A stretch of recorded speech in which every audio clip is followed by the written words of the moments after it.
শ্রীকোনা দ্বিতীয় খণ্ডে কিশোর হত্যা তদন্তে স্থবিরতা, পরিবারের ন্যায় বিচারের দাবি।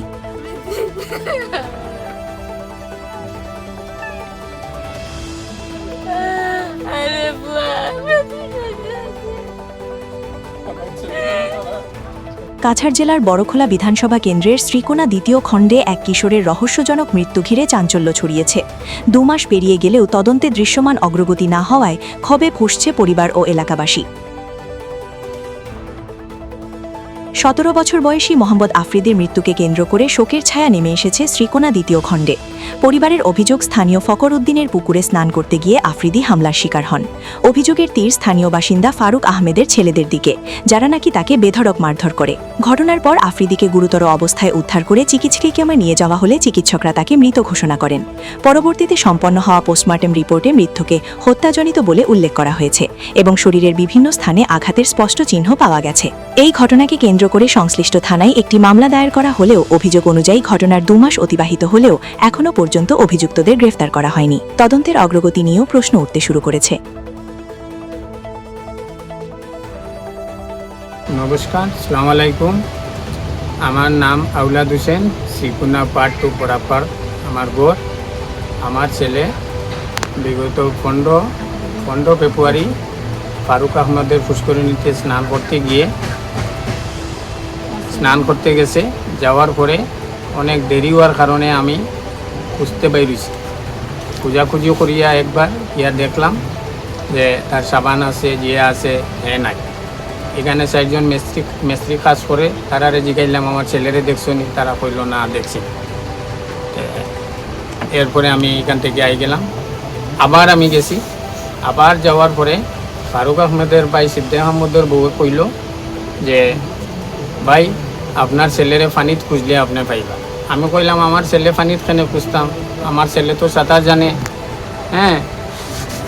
এ আমারে বারবার জল খুঁজলে পাইবা। তো তার কথার উপরে আমি জল নামিয়া আমার ছেলেরে পাইছি। তখন আমার ছেলে মারা গেছে আনিয়া। এরপরে তার কবরস্থল করা হয়েছে। এখন পর্যন্ত আমার ছেলের কোনো ন্যায় বিচার আমি পাইয়ান না। আইসি স্যাররে আমি বেজান কইছি, তাই কইন আমি তো রেট মারিয়ার, আমি আর স্বামী পাইয়ান না। এখন আমি চাইয়ার আমার ছেলেটার ন্যায় বিচারের লাগে আমার বর্তমানপুর কাছাড় ডিস্ট্রিক্টের আমার এসপি স্যারের কাছে আমি কইতাম চাইয়ার যে স্যার আমার এই ছেলেটার ন্যায় বিচারটা পাওয়ার লাগে। আর আমার যে বর্তমানে আসামর আমার মাননীয় যে আমার হিমন্ত স্যার আছেন, হিমন্ত মামা আছেন, তাই আমার ছেলের এই যেটা দেখিয়ে দেওয়ার লাগি আমি বিভিন্ন অনুরোধ করি। আমার ছেলের ন্যায়টা পাওয়ার লাগি আমার ন্যায়টা পাইতাম। আর আসামিতে তারা যারা মারছে তারা পুলিশের আওতায়। আমরা ন্যায় বিচার চাই, দোষীদের দ্রুত গ্রেফতার করে কঠোর শাস্তি দিতে হবে। পরিবারের দাবি, প্রশাসনের গাফিলতির কারণেই মামলাটি ধীর গতিতে এগোচ্ছে। তারা সরাসরি রাজ্যের মুখ্যমন্ত্রী হিমন্ত বিশ্ব শর্মা এবং জেলা পুলিশ সুপারের হস্তক্ষেপ কামনা করেছেন, যাতে দ্রুত তদন্ত সম্পন্ন করে অভিযুক্তদের আইনের আওতায় আনা যায়। এদিকে স্থানীয় গ্রামবাসীরাও ঘটনার নিরপেক্ষ তদন্তের দাবি জানিয়ে প্রশাসনের প্রতি দ্রুত পদক্ষেপ গ্রহণের আহ্বান জানিয়েছেন। একটি কিশোরের মৃত্যুর ন্যায় বিচার কি আদৌ মিলবে, এখন সেটাই দেখার অপেক্ষা।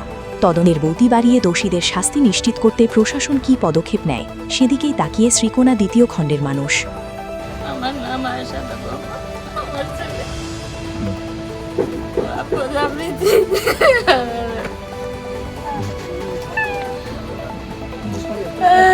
আরে বুয়া আমার ছেলে আমার ছেলে মারা হয়েছে, কিন্তু আমার ছেলের সঠিক বিচার হয়েছে। আমার 2 ছেলে, এক ছেলে মারা হয়েছে।